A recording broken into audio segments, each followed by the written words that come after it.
college, they called me perfectly adequate Hanson. They used to call me anal girl. I was very neat and organized. So you have a boyfriend? No. Who needs it? We're young, might as well have fun while we can. And Wait, what happens if you fall in love? you don't believe that, do you? What?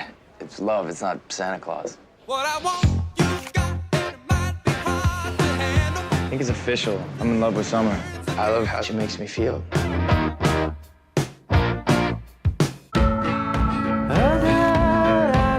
Did you ever even have a boyfriend? Of course. What happened? Why didn't they work out? What always happens? Life.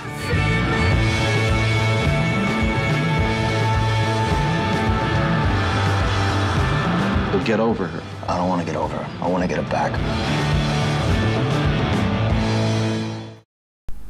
This is my review for 500 Days of Summer, released in 2009. This was an interesting movie for me.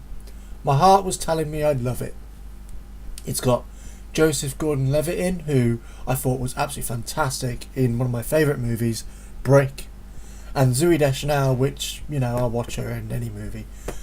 Two of my favourite actors. It's an offbeat comedy as well, which I like. However, my head was thinking it was just going to be whiny and shallow.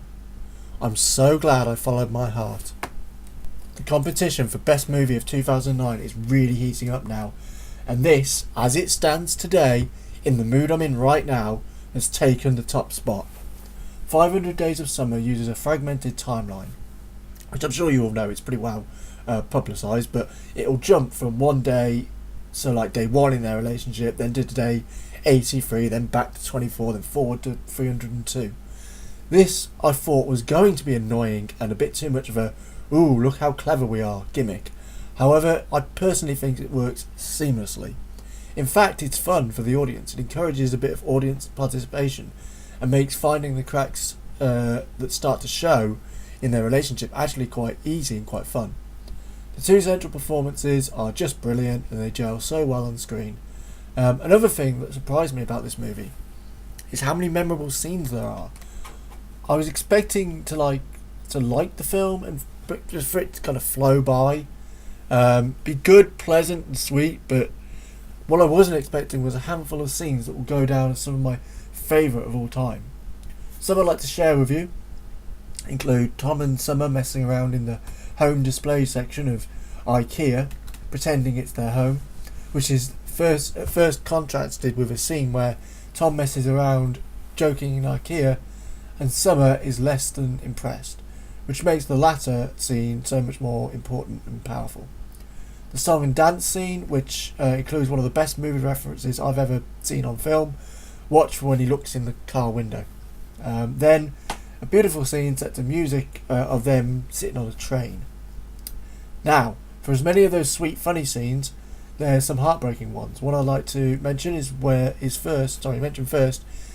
they're at a friend's wedding and Summer mentions her new flat. It's subtle, but there's one word in that sentence, not the one I said, but the one that's in the film, that makes it a crushing situation for Tom.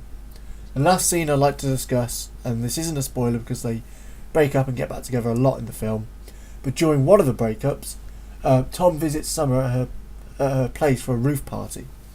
The screen splits in two, with Tom's perfect situation expectations on the right side and reality on the left. This is hands down one of the most heartbreaking scenes I've ever seen on film. What makes it so good is how the differences build up. The initial differences are so slight and minor, they're actually barely noticeable, but equally emotionally effective. All in all, this is the best romantic comedy since Eternal Sunshine of the Spotless Mind, and I may even like it more, and that's saying a lot because that's a damn fine movie. Please let 500 Days of Summer get an underdog Best Picture nomination at the Oscars. It deserves it, and as it stands now, I think it should win.